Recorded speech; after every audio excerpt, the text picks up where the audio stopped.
जय हिंद मित्रांनो, आपल्या टीच चॅनलवर मी सर्वांचं मनापासून स्वागत करत आहे।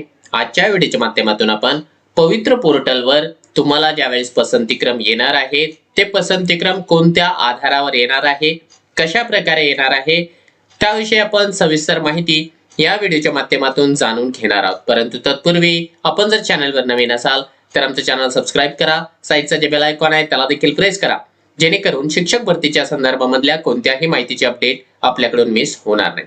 चला तर मित्रांनो, वेळ वाया न घालवता आपण बघूया पवित्र पोर्टलला ज्यावेळेस आपल्याला पसंतीक्रम येणार आहे तर कोणाला कोणत्या पद्धतीने प्रेफरन्सेस येणार आहेत, त्या कोणकोणत्या बाबी आहेत, कोणकोणते फॅक्टर्स आहेत की ज्या फॅक्टर्सचा वापर करून जे आहे पवित्र पोर्टल तुम्हाला प्रेफरन्सेस जनरेट करून देणार आहे।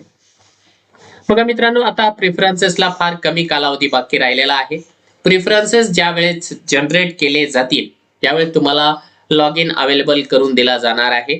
तर लॉग इन अवेलेबल करून दिल्याच्या नंतर जेव्हा तुम्ही लॉग इन केलं आणि प्रेफरन्सेस जनरेट करण्याचं त्या ठिकाणी दोन टॅब्स तुम्हाला अवेलेबल असणार आहे। एक विदाउट इंटरव्ह्यूचा टॅब असेल, एक विथ इंटरव्ह्यूचा टॅब असणार आहे। दोन्ही तुम्हाला प्रेफरन्सेस वेगवेगळ्या पद्धतीने या ठिकाणी डाउनलोड करावे लागणार आहे। डाउनलोड म्हणजे जनरेट करावे लागणार आहे, असाइन करावे लागणार आहे आणि त्यानंतर त्याला लॉक करावा लागणार आहे। दोन्ही टॅब वेगवेगळे आहे। आता हे प्रेफरन्सेस तुम्हाला कशाच्या आधारावर येणार आहे तर लक्षात घ्या, कुणाला येणार आहेत पहिल्यांदा तर त्याचं उत्तर देतो की आपल्या सध्याची जी काही शिक्षक भरती चालू आहे त्या चालू शिक्षक भरतीसाठी घेण्यात आलेली शिक्षक अभियोग्यता आणि बुद्धिमत्ता चाचणी परीक्षा जेव्हा आयोजित करण्यात आली त्यावेळेस फॉर्म भरणाऱ्या उमेदवारांची संख्या 2,43,000 होती। त्यानंतर ऍक्च्युअल ज्यांनी एक्झाम दिलेली आहे त्या उमेदवारांची संख्या 2,16,000 होती आणि त्याच्यानंतर पवित्र पोर्टलवर ज्यावेळेस रजिस्ट्रेशन करण्याची वेळ आली तर पवित्र पोर्टलवर रजिस्ट्रेशन करणाऱ्या उमेदवारांची संख्या 1,63,000 एवढी होती। म्हणजे 3 टप्प्यामध्ये आता उमेदवार कमी कमी होत गेलेले आहे। आता एकूण शिक्षक भरतीच्या स्पर्धेमध्ये 1,63,000 उमेदवार आहेत। ज्या ज्या उमेदवारांनी सेल्फ सर्टिफाई करून दिलेलं आहे त्यापैकी प्रत्येक उमेदवाराला या ठिकाणी प्रेफरन्सेस देण्याची संधी मिळणार आहे। पहिल्या प्रश्नाचं तुमचं उत्तर झालेलं आहे की प्रेफरन्सेस कुणाला येणार तर ज्या उमेदवारांनी सेल्फ सर्टिफाई केलेलं आहे म्हणजे पवित्र पोर्टलला रजिस्ट्रेशन केलेलं आहे त्या प्रत्येक उमेदवाराला या ठिकाणी प्रेफरन्सेस जनरेट करता येणार आहे किंवा जाहिरात दिसणार आहे। आता काही जणांच्या मनामध्ये आहे की मला नेमके मी कोणत्या जागांसाठी पात्र आहे आणि मी कशा प्रकारे पसंतीक्रम देणार आहे। पसंतीक्रमाचा डेमो तुम्ही वेगळा देणार आहे, परंतु एक गोष्ट लक्षात घ्या, तुम्ही सेल्फ सर्टिफाईच्या कॉपीमध्ये जी माहिती पुटअप केलेली आहे, जी तुमची अकॅडमिक क्वालिफिकेशन आणि प्रोफेशनल क्वालिफिकेशन तुमची कॅटेगरी जेव्हा पुटअप केली, तुमचं मीडियम पुटअप केलेलं आहे, तर जी सिस्टीम आहे पवित्र पोर्टलची जी सिस्टीम आहे ती ऑटोमॅटिकली तुम्ही ज्या जागांसाठी पात्र आहे त्या जागा तुम्हाला दाखवणार आहे। म्हणजे तुम्ही ज्या जागांसाठी पात्र नाही अशी एकही जागा तुम्हाला ती दाखवणार नाही।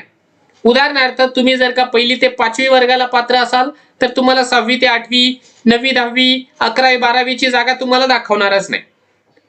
म्हणजे पोर्टलची जी सिस्टीम आहे ती फार आपली जी डोकेदुखी आहे ती कमी करणारी आहे। पण तुम्ही जेवढ्या जागांसाठी पात्र आहे तेवढ्याच जागा तुम्हाला या ठिकाणी दाखवल्या जाणार आहे। हे झालं क्लिअर कट। दुसरी महत्त्वाची गोष्ट तुम्हाला सांगतो की प्रेफरन्सेस कोणत्या बेसिसच्या आधारावर येतात। त्या प्रेफरन्सेस एक तर येणार आहे तुमची अकॅडमिक क्वालिफिकेशन 10वी 12वी, त्यानंतर तुमचं डीएड किंवा बीएड, त्यानंतर ग्रॅज्युएशन किंवा पोस्ट ग्रॅज्युएशन एवढ्या शिक्षणाच्या बळावर तुम्हाला प्रेफरन्सेस येतील। त्यानंतर तुमची टीईटी किंवा सीटीईटी, पेपर 1 किंवा पेपर 2 याच्या बेसिसवर तुम्हाला प्रेफरन्सेस येतील। आणि तिसरी महत्त्वाची गोष्ट म्हणजे तुमची जी कॅटेगरी आहे त्या कॅटेगरीच्या बेसिसवर तुम्हाला प्रेफरन्सेस येणार। तुमची जी काही कॅटेगरी असेल ओपन पासून ते एससी एसटी पर्यंत जी कॅटेगरी असेल त्या कॅटेगरीचे तुम्हाला प्रेफरन्सेस या ठिकाणी दाखवले जाणार आहे।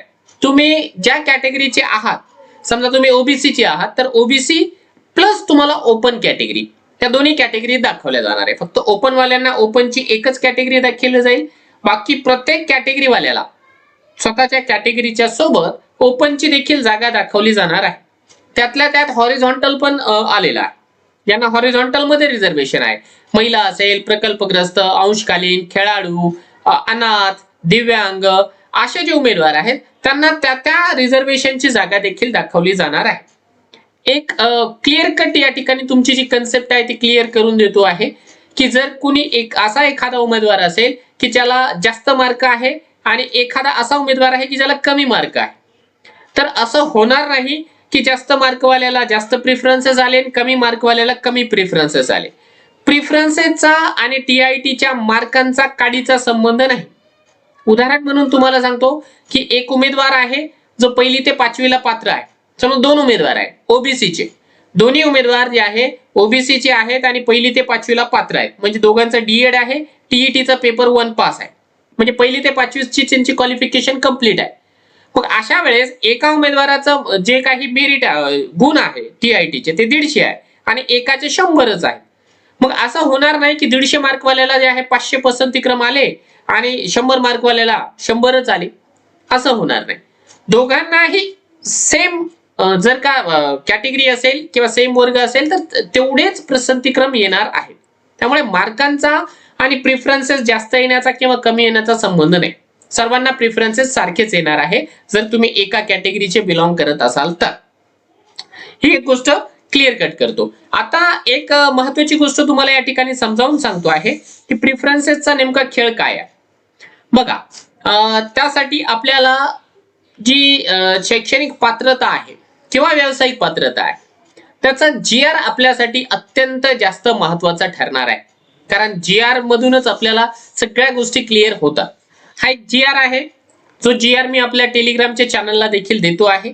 आपल्या टेलिग्रामच्या चॅनलवर मी प्रत्येक गोष्ट या ठिकाणी तुमच्यापर्यंत प्रोव्हाइड करण्यासाठी प्रयत्न करत असतो की जे शासनाचं परिपत्रक आहे किंवा GR आहे, हे शैक्षणिक पात्रतेचे जे GR आहे ज्याच्यावरती सर्वांचं भविष्य या ठिकाणी अवलंबून आहे, ते सर्व GR मी आपल्या टेलिग्रामच्या चॅनलला देतो आहे. टेलिग्राम चॅनलची लिंक या व्हिडिओच्या डिस्क्रिप्शन बॉक्समध्ये दिलेली आहे.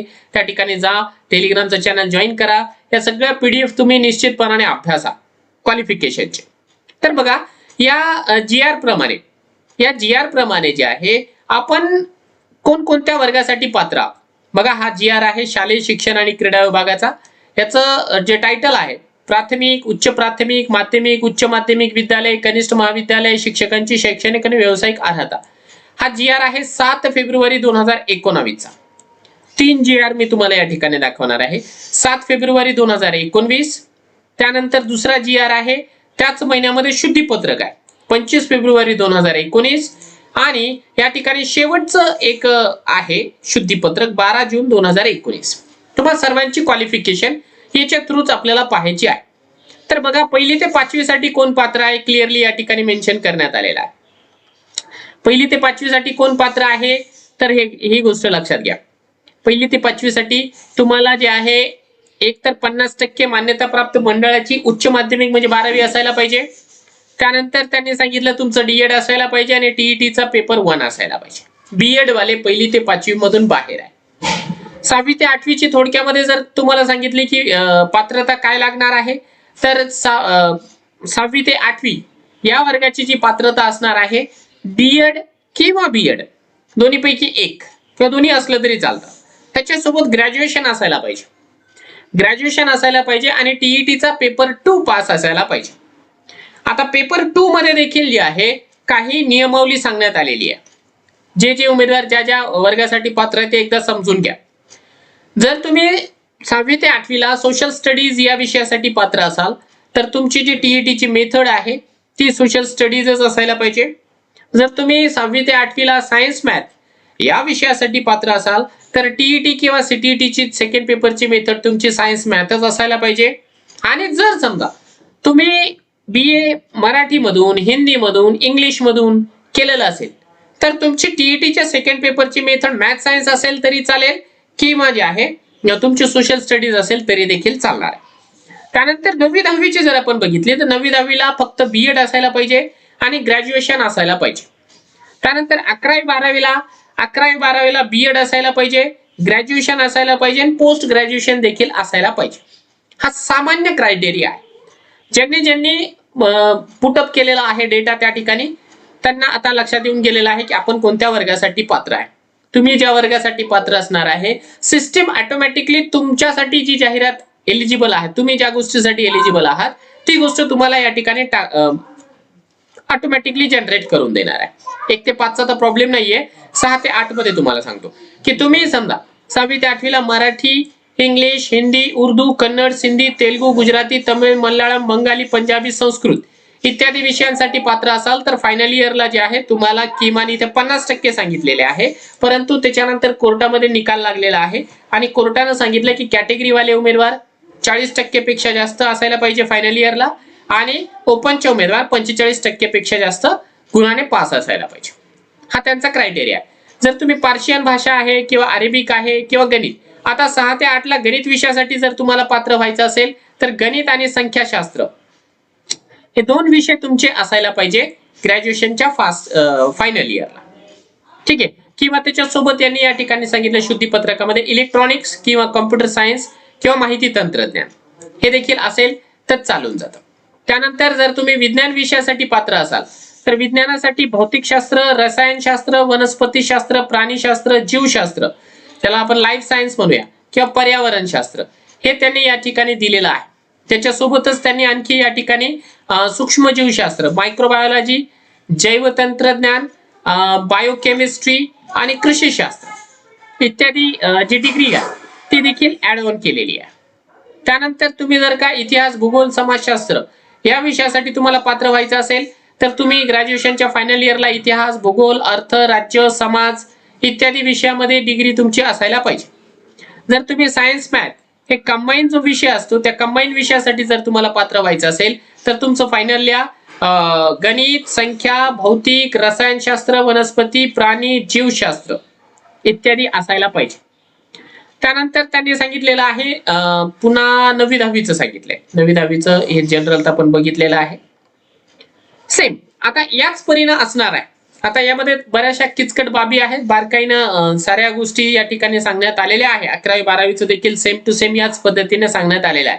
आता हे सर्व GR मी आपल्या टेलिग्रामला देतोय, त्याचं एक्सप्लेनेशन मी करत नाही, तुम्ही तुमचं वाचून घ्या, कारण विषयांची जी यादी आहे ती खूप मोठी आहे आणि विषयांची यादी मोठी असल्या कारणाने व्हिडिओ खूप जास्त डिटेल्स मध्ये होऊन जाईल आणि तेरा टाळवानं वाटेल. त्यामुळे तुम्ही हा स्वतःचा GR अभ्यासा. फक्त एकच गोष्ट लक्षात घ्या की तुम्हाला जे काही प्रिफरन्सेस येणार आहे ते ऑटोमॅटिकली जनरेट होऊन येणार आहे.